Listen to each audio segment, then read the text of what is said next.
야, 대리 수술을 연세사랑병원 고용곤이라는 사람이 대리 수술을 했는데 1년에 4천 건 여러분들. 1년에 이 말이 됩니까? 이게 전쟁터도 그렇게 수술 많이 안 할 거예요. 근데 제가 그 방송하고 나서 그 대리 수술한 영업사원, 이 사람들이 영업사원이에요.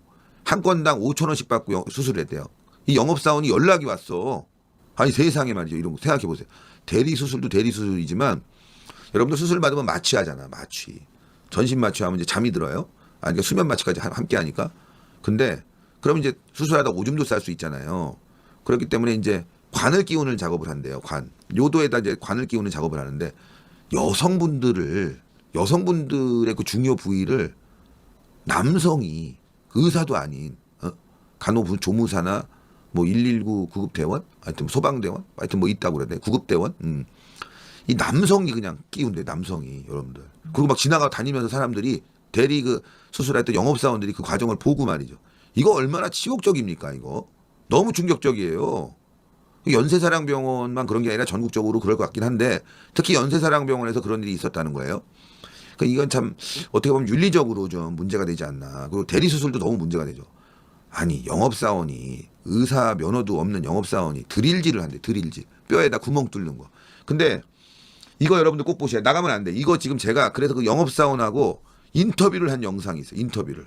윤석열 대통령이 맞아. 지금 의료개혁 부분이 빠졌거든요. 의료개혁 해야 돼. 의사들이 부족해. 그러니까 영업사원들이 들어와서 수술하잖아. 의료개혁 해야 됩니다. 진짜. 이것도 윤석열 대통령이 옳았다 이거예요. 그래서 잘 되니까 꼭 보세요. 충격적이에요. 내용이. 네, 안녕하세요. 연세사랑병원에서 근무를 하셨다고 하는데 기간이 어느 정도 되죠? 18년에서 이제 20년까지 한 약 2년 정도 일을 했습니다. 이게 대리수술이라는 것도 수술인데 교육이 따로 있나요? 수술실로 일단 출근을 시켜서 이제 눈으로 보게 하고, 이제 다른 영업사원들이 이제 수술 순서를 정리한 이제 프로시저라고 하죠. 이제 설명하는 게 있어요.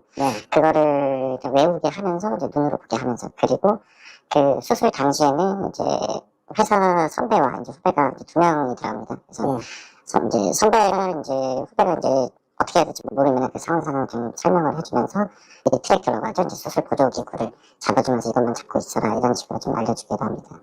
맨 처음에 눈으로 보고 실습도 하게 될 거 아니겠습니까? 예, 맞습니다. 그 실습은 어떻게 하게 되죠? 그 실습은 따로 밖에서 하지는 않고요. 이제 눈으로 보게 한 다음에 이제 수술실에 이제 수술을 할 때 하기 전에 그래서 그때 이제 직접 다가가서 좀 알려주는 방식이었습니다. 그럼 환자를 대상으로 실습도 하고 연습도 하고 막 그런 거네요?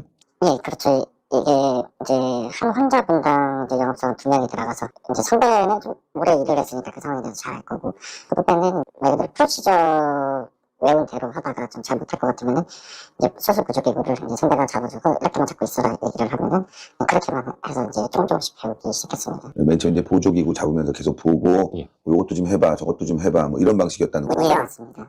야, 그 자리에 병원장, 고용건 원장도 들어와 있나요?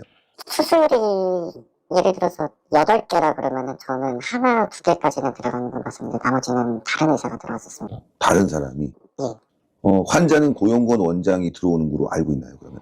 이게 지금 집도인은 고용군으로 돼 있고요. 그리고 수술실 현황판에는 이제 이니셜로 다른 의사들 이제 성이 적혀 있었습니다. 일단 대리 수술을 하게 되는데 그럼 그 뭐 익명의 원장이 아닌 다른 대리 의사라고 표현하겠습니다. 대리 의사가 들어와서 하는 일은 어떤 거죠? 인공관절 수술을 하기 전에 영업사원들이 이제 모든 준비를 다 끝내고 의사한테 이제 수술 준비를 마쳤다고 하면은 이제 들어와서 말 그대로 이제 집도를 했습니다. 의사가 해야 하는 행동을 했고요. 예, 집도라는 건 어떤? 환자분 환부에 이제 칼로 이제 환부를 열거나 그리고 뼈를 절삭하는 행위, 인대 조직 이런 거를 좀 자르는 행위를 했습니다. 대리 수술하시는 분들은 영업사원분들이죠. 영업사원분들은 인대를 자른다거나 뼈를 뚫는다거나 이런 일은 안 하셨고요. 뼈에 핀이라고 해서 그거를 드릴로 이제 박는 행위나 그리고 뼈에 이제 핀이 붙여져 있으면은 들어가 있으면 그걸 빼는 행위 그리고 이제 제가 이제 혼자 하기 좀 힘쓰는 일을 좀 주로 도왔었습니다. 사람 뼈에다가 드릴을 직접 영업사원이 네. 박는다는 거 아니에요? 예, 맞습니다. 와, 그런 거 하실 때 굉장히 좀 무섭고 두렵지 않습니까? 처음에는 이제 환부를 본다는 게 정말 무서웠는데 이제 회사 분위기 그리고 이제 병원 분위기상 그게 너무 자연스러웠고 이제 눈으로 지켜보게 하는 게 많았기 때문에 나중에는 무섭다라는 생각은 아니었고 그냥 당연하게 자연스럽게 좀 진행하는 방법이었어요. 자, 영업사원이면 관절 기구들이라든가 이런 거를 판매를 해야 되는데 수술에 참여해서 직접 드릴로 구멍을 뚫고 의사가 해야 될 일을 보조적으로 하셨는데 회사에는 영업사원이 몇 명이나 있죠? 회사에는 그 당시만 해도 한 13명에서 14명 정도 있었고요. 이제 연세사람병원에 상주하는 영업사원은 이제 8명에서 9명 정도 이렇게 상주를 했었습니다. 그럼 이분들은 이제 말씀대로 영업사원이니까 밖에 나가서 수술 보조 기구라든가 또 이런 관절 기구 이런 걸 판매를 해야 되는 게 영업사원인데 그런 판매 행위는 안 했습니까? 판매 행위는 잘 하지는 않았고요. 이제 임플란트나 기구를 판매하기 위해서는 이제 수술을 이제 어느 정도 할 줄 알아야 된다라고 이제 저희한테 교육을 시켰고요. 그러기 위해서 이제 좀 능숙해져야 된다고 얘기를 해서 일단은 판매 이런 영업보다는 이제 수술에 좀 관여하게 좀 많이 했었습니다. 그 회사 자체가 의료기구 판매 회사가 고용권 원장이 지분 100%로 운영되는 회사 맞습니까? 예, 맞습니다. 그리고 그 회사의 영업사원들을 병원에 상주시키면서 계속 대리 수술을 시켰다는 거잖아요. 예. 야, 진짜. 뭐 뼈에 못을 박는다, 뼈에 구멍을 뚫는다, 드릴로. 원래는 이 의사가 해야 될 일 아니겠습니까, 이게? 예, 의사가 하는 일이 맞는데 그렇게 되면은 이제 의사가 수술을 할 때 자리를 이동하면서 못을 이제 뼈를 박았어야 되는데 그 병원은 시스템상 시간을 많이 쫓기는 병원이었습니다. 그래서 수술할 때는 좀 빠르게 해야 되기 때문에 위에 있는 너가 이렇게 못을 박아라는 식으로 대리를 건네준 적도 많았습니다. 그 수술이 많다는 건 그만큼 환자가 많다는 거 아니에요? 예, 맞습니다. 야, 그렇기 때문에 시간을 빨리 하기 위해서 영업사원이 뼈에 구멍을 뚫고 드릴을 받고 이런 행위들이 이루어졌다. 혹시 그런 대리 수술에 참여하시면서 이런 수술 행위가 환자에게 어떤 다른 부작용이라든가 오히려 환자의 상태를 더 나쁘게 할 것 같다 이런 생각은 안 드셨나요? 회사에서 교육을 받을 당시에는 그냥 우리는 보조를 할 뿐이지 직도는 아니기 때문에 그래서 교육을 제일 중요시 했던 게 이제 감염이 될 수가 있잖아요. 그래서 감염이죠. 네, 감염이 되지 않기 위한 좀 교육을 좀 많이 했던 것 같아요. 하면서 느꼈던 게 혼자 뼈에 못을 박다가 빼는 경우에는 좀 방향이 잘못되면은 뼈에 금이 가기 시작하면은 이게 작은 금이 아니라 이제 전체적으로 금이 갈 수도 있는 행위이기 때문에 이게 좀 이렇게 하는 행위가 맞았나라는 좀 의구심도 들기도 했었습니다. 굉장히 부담스럽겠네요. 예. 혹시 또 금이 가는 걸 본 적도 있나요? 구멍을 뚫다가. 본 적은 있습니다. 그럼 그 환자는 후유증이 분명히 남겠네요. 그때 당시에는 이제 하지 않아도 될 의료용 나사죠. 그걸로 이제 넣어서 고정을 했었는데 환자분이 다치셔서 그런 게 아니라 수술 중간에 한번 그런 적은 있었습니다. 그러니까 수술을 잘못해서 하지 말아야 될 다른 수술까지 들어갔다는 거잖아요. 수술 중에. 이게 간단한 행위기는 했지만 이게 환자 몸에 이제 나사가 들어가면은 이거를 평생 안고 가셔야 되는 거고 거기에 대해서도 추가적으로 병원에서 청구했는지는 모르겠어요. 근데 인공관절 수술할 때 쓰지 않아도 될 행위를 한 적은 있습니다. 혹시 수술을 받고 상태가 더 나빠졌다 해갖고 이제 항의를 하는 그런 경우도 있었나요? 좀 저희한테는 그런 얘기는 잘 안 했지만 이제 수술 예후가 좀 안 좋아진 경우가 있었죠. 다리 모양이 좀 이상하게 되는 경우나 뒤에 인대 쪽에 이제 무릎 뒤쪽에 철간인지는 인대인지 정확히 모르겠어요. 근데 뭐가 문제가 있어서 환자분이 새벽에 응급실에 갔다는 얘기는 들은 적은 있습니다. 굉장히 심각한 상황인데 뭐 그런 걸 보다 보면은 아마 영업사원들도 굉장히 좀 위축이 되고 좀 두렵지 않았을까 이런 생각도 들거든요. 왜냐하면 아까 말씀드렸던 그 수술 보조기구 리트랙터를 뼈와 뼈 사이에 이제 걸어서 이제 대퇴골을 뒤로 밀고 경골을 앞으로 내밀어서 이제 절삭하는 행위가 있는데 그 경우에 리트랙터를 영업사원이 걸 때도 있어요. 그런 경우에 이제 뒤에 있는 조직들이 잘못 건드리면 환자분한테는 이제 후유증이 갈 수밖에 없습니다.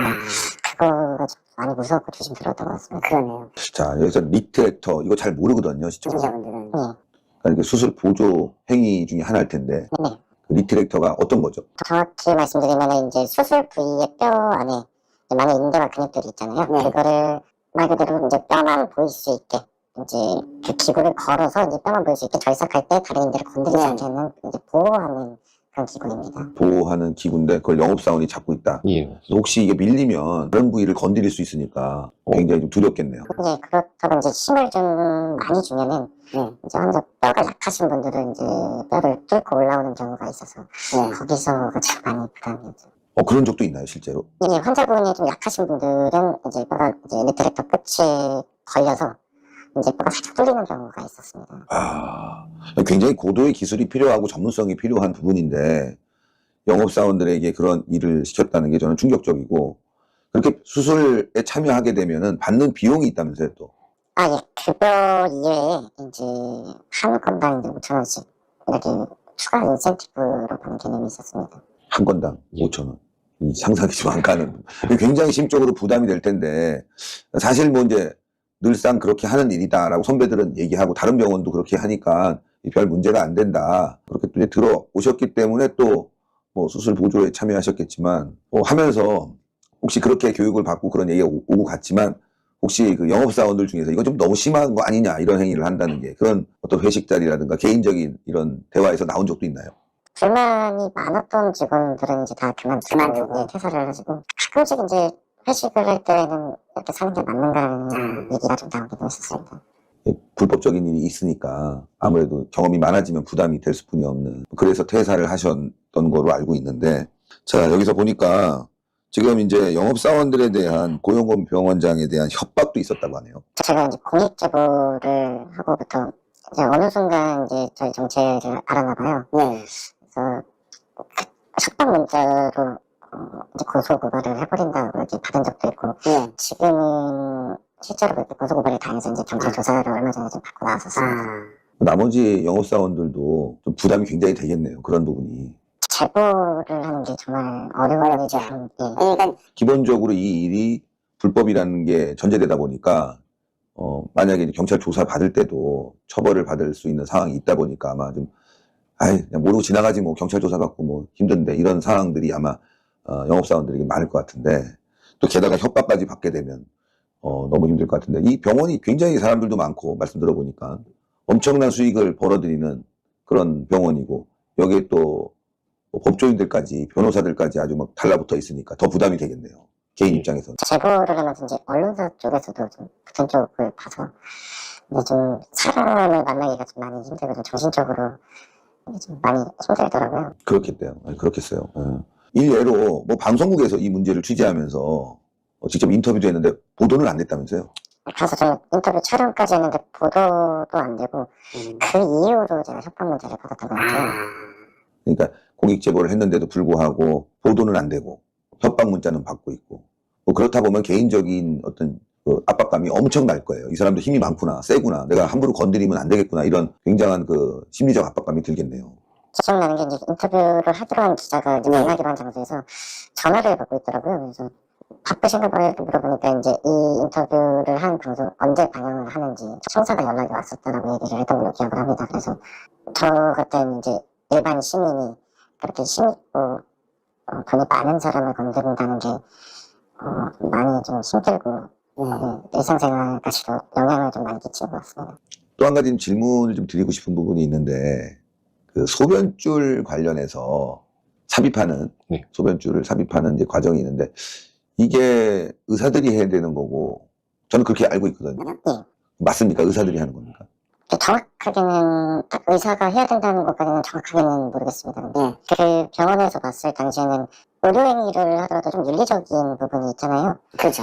남자 환자분들은 이제 남자 간호사들, 여자 환자분들은 여자 간호사분들이 해주는 얘기도 환자의 프라이버시를 위해서 좋을 것 같았는데, 제가 봤을 당시에는 이제 남자분이고 여자분이고 다 남자 이제 간호조무사나 소방응급구조사 그리고 간호사 이렇게 다 소변줄을 이제 착용을 했던 걸로 알고 있거든요. 자, 저는 뭐 그런 경우가 없는데, 이제 소변줄을 삽입하는 게 수술 전에 이분이 이제 오줌이 나올 수도 있고 하니까, 물론 뭐 식사는 안 하시고 오시겠지만, 뭐 아무래도 이제 소변이 나올 수 있는 상황이 연출될 수 있기 때문에 필히 삽입을 하는 것으로 알고 있는데, 그 경우 이제 마취를 하고 시작을 하니까 정신은 살아있나요? 환자분들이 이제 대부분이 다 이제 잠들기를 원하세요. 그래서 수면 마취. 예, 하원식 마취를 하신 다음에 이제 수면으로 이제 잠들 수 있게 이제 다 진행을 했던 걸로 알고 있습니다.